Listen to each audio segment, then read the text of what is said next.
Magandang araw mga boss, dito na tayo sa part 5 na ang problema nga ni customer may maingay dito sa driver side, tapos pag niliko mo yung manibela medyo matigas siya, at pag inapakan mo pa yung brake pedal ganun din, medyo matigas. Maraming ang problema itong sasakyan mga boss dahil nga sa na-stuck ito ayon kay customer.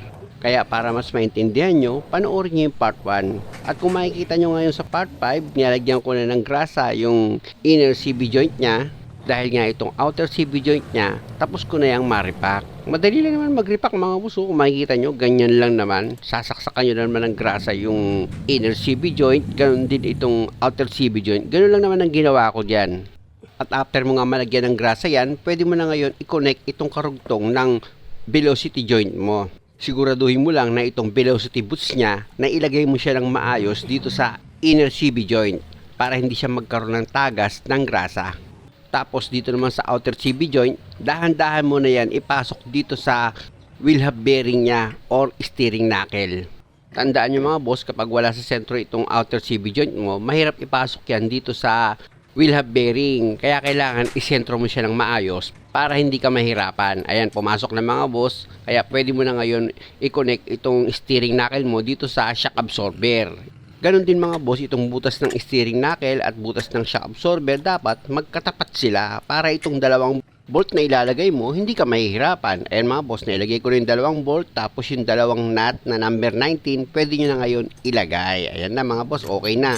Gagamit ka naman ngayon ng dalawang tools na number 19 para ma-final mo na yung higpit dito sa dalawang bolt and nut ng shock absorber mo. Pag okay na, dito ka naman ngayon sa tie rod. Dahil nga sa kalug niyan mga boss, siyempre, papalitan ko na rin yan. Kasi ayun ang usapan namin ni customer, pag sira, palit.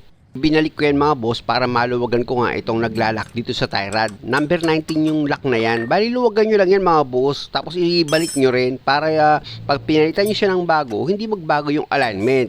Pero hindi ibig sabihin, hindi nyo yan ipapa-align. Kumbaga, ibabalik ko rin siya sa dati niyang bilang ng thread. Ganon. O, ayan yung luma mga boss. O, diba? Kalug na. Ito naman na ngayon yung bago. Ayan. O, diba? Alam nyo mga boss, may nag-comment pa naman, dapat pinalitan mo yan ng bagong tie rod or ball joint. Dapat ipapaalign yan kailangan. Ang hina pala ng utak mo eh. Biro mo galing ka sa isang pagawaan tapos walang alignment doon, tatakbo yung sasakyan papunta sa mag-a-align. Di dapat naka-ano pa rin yung tie rod, naka-position pa rin sa dati niyang pagtanggal mo. Ganun ang ibig kong sabihin. Hindi ko sinabi na tandaan nyo para wag na kayo magpa-align. Hindi naman ganun. Alam nyo minsan yung mahilig kang mambas ng tao, kakabas mo ng kakabas, hindi mo alam, wala ka ng utak. Unang-una, hindi naman ako ang gagastos para magpa-align, kundi si customer. Ilagay ko na nga itong nut dito sa outer CB joint. Ipapakapit ko lang naman yan mga boss. Tapos mamaya gagamitan ko yan ng socket wrench para ma-final ko nga yung higpit. Dito muna ako sa inner CB joint nya. Yung boot niyan, importante na malagyan nyo siya ng clamp. Kaya lang dahil nga sira na yung clamp niyan mga boss, gumamit na lang ako dyan ng makapal na cable tie. Siguraduhin nyo lang na maayos yung pagkakahigpit nyo syempre. At after nyo mailagay yung cable tie, i-check nyo yan. Pag okay na, pwede mo na ngayon i-final yung higpit ng cable tie. Gumagamit ako dyan ng flat screw tsaka plier para siguradong mahigpit siya. Siyempre naman, dapat yung sumobra, putulin nyo gamit yung gunting. Tapos gamit ka na ngayon ng socket wrench na number 30 para ma-final mo na yung higpit dito sa nut ng CB joint mo.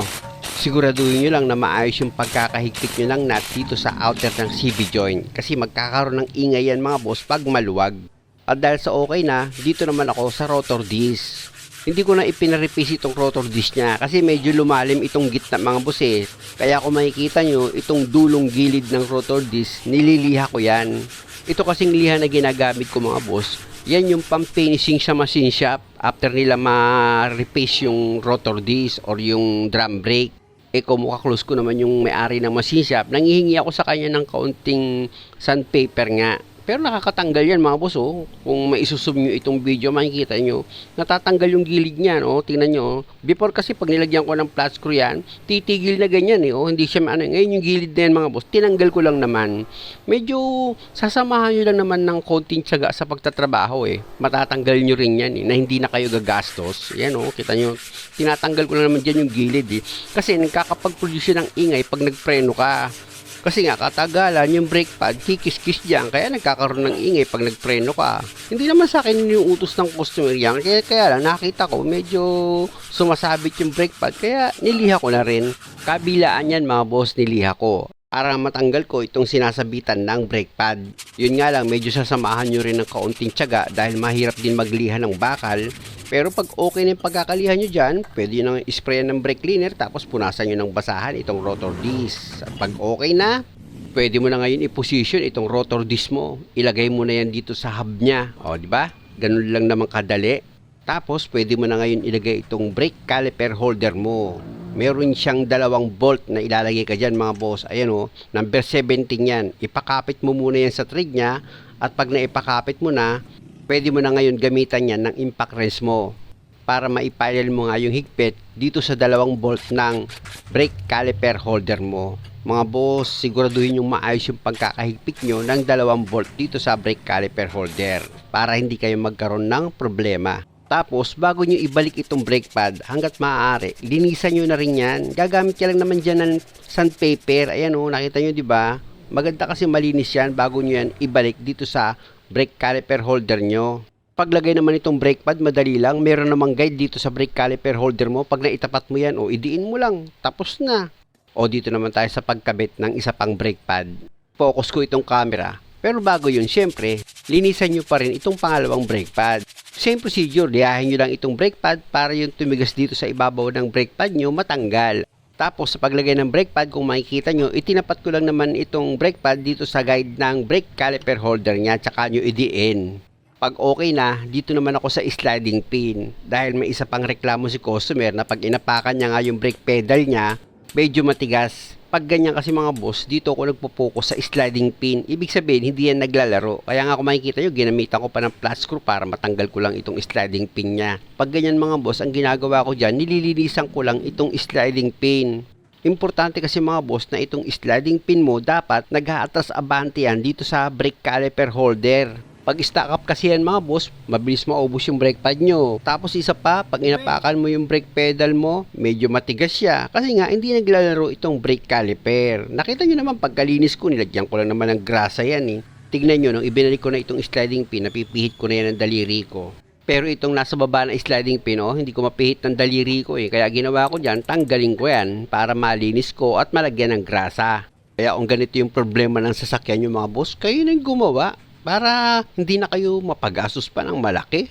Tingnan nyo, after ko malinis itong sliding pin at malagyan ko ng grasa, ang ganda na nilaro niya dito sa loob ng brake caliper holder. At pag okay na, pwede nyo na ngayon ilagay itong brake caliper nyo. Siyempre, ilapat mo ng maayos yan. Pag okay na, ilagay mo na ngayon yung 2 bolt na number 14. Ipapakapit mo na ngayon sa thread niya yan, itong 2 bolt. Pag naipakapit mo na siya, gamit ka na ngayon ng socket wrench mo na number 14 para maipinal mo na yung higpit. Pag sumasama yung sliding pin sa paghigpit mo, gumamit ka ng open wrench na number 17 ay nagamito mong pangontra. Diba? Nahigpitan ko na siya. At dahil sa okay na ako dyan, dito naman ako sa pagkabit ng tie rod sa steering knuckle. Tanggalin ko muna itong nut. Nakita nyo naman mga boss, diba? Itong tie rod, pinalitan ko ng bago yan dahil nga sa malakas na yung kalog nung lumang tie rod. Tapos ilagay nyo na itong nut nya after nyo mailagay yan dito sa steering knuckle. Tsaka nyo ngayon i-final na yung higpit gamit nyo itong socket wrench nyo na number 17. Ayan na mga boss. Okay na yung pagkakahigpit ko at ito naman yung cutter pin nya. Siyempre ilagay nyo yan. Huwag nyo kakalimutan. Yung dulo nitong cutter pin dapat baloktutin nyo yan para itong cutter pin naman hindi mabunot dito sa nut. Pag okay na, higpitan mo na itong nut na number 19. Ayan yung maglalak dito sa tie rod at track end para hindi siya gagalaw-galaw. Tapos, balik ka ulit dito sa nut ng CV joint mo. Importante na mailak mo rin yan. Para sigurado ka na hindi siya magkaroon ng tendency na lumuwag itong lock nut mo. Kaya tinawag na lock nut yan mga boss. Pag nahigpitan mo na siya, meron ka lang naman dyan tutupiin. Tapos ito namang CV joint, meron siyang gatla na kapag tinupi mo nga itong lock nut, papasok siya sa loob. Hindi na iikot itong nut mo. Ganun. At dahil sa okay na ako dyan mga boss, pwede ko na ngayon ilagay itong gulong. Siya nga pala mga boss, both side, pinalitan ko ito ng tie rod. Tapos yung preno niyan, ganun din, nilinis ko pati yung mga sliding pin niya. Kaya lang dahil nga sa may pyesa akong pinalitan dito at di alam ni customer, importante na maipakita ko yan sa video.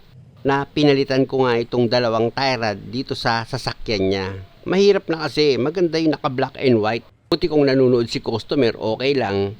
Siyempre, nagpalit ka ng pyesa, dapat maipakita natin na pinalitan ko nga. Tanggalin ko itong cutter pin mga boss, tapos gagamit ako dyan ng socket wrench na number 17 para matanggal ko itong nut or maluwagan ko pala itong nut dito sa tie rod. Tapos gagamit ako dyan ng open wrench na number 19 para maluwagan ko itong nut na naglalak dito sa tie rod. At pag maluwag na yung nut, gamit ka ngayon ng ball hammer mo, paluin mo itong steering knuckle para makalug yung tie rod at bumitaw siya. Ayan mga boss, bumitaw na itong tie rod dito sa steering knuckle. Pwede mo na ngayon tanggalin itong nut. Kaya lang mga boss, matigas siya. Kaya pag ganyan, dumiskarte kayo. Gumamit ka ng open wrench na number 13. Ipakapit mo yan dito sa rack end, tsaka mo ngayon luwagan itong tie rod. O di ba? Maluwag mo na ngayon matatanggal itong tie rod dito nga sa rack end. After ko matanggal itong lumang tie rod, pwede ko na ngayon ilagay itong bagong tie rod. Na mga boss, yung bagong tie rod, ikakabit ko na yan. Pag kinunik nyo na itong tie rod dito sa rack end, ipihitin nyo lang yan pa kanan para humigpit. At dahil nga sa ang pinakatanda ko dyan, yung nut, nang niluwagan ko nga yung nut, ibinalik ko rin siya. Kaya pag inilagay ko na itong bagong tie rod, isasagad ko lang yan dito sa nut. Yun nga mga boss ang reason ko para itong alignment ng gulong niya hindi magbago. At pag okay na yung pagkakakabit mo ng tie rod dito sa rack end, pwede mo na ngayon i-connect yan dito sa steering knuckle mo. Tsaka mo ngayon i-connect na rin itong nut niya. Tapos gamit ka ng socket wrench na number 17 para maipinal mo na yung higpit dito sa nut ng tie rod mo. At yung cutter pin itong tie rod mga boss, after nyo mahigpitan itong nut, wag nyong kalimutang wag ilagay yan. Importante yan mga boss. Para nga itong nut ng tie rod mo, hindi siya lumuwag. Pati yung nut na number 19 na naglalak dito sa tie rod, higpitan nyo yan. Pasensya muna mga boss dahil nga sa mahaba itong video, abangan nyo sa last part. Muli maraming salamat sa panonood. Sana nakakuha kayo ng idea at kung maaari, huwag nyo naman sanang kalimutang mag-subscribe sa channel ko. Maraming salamat.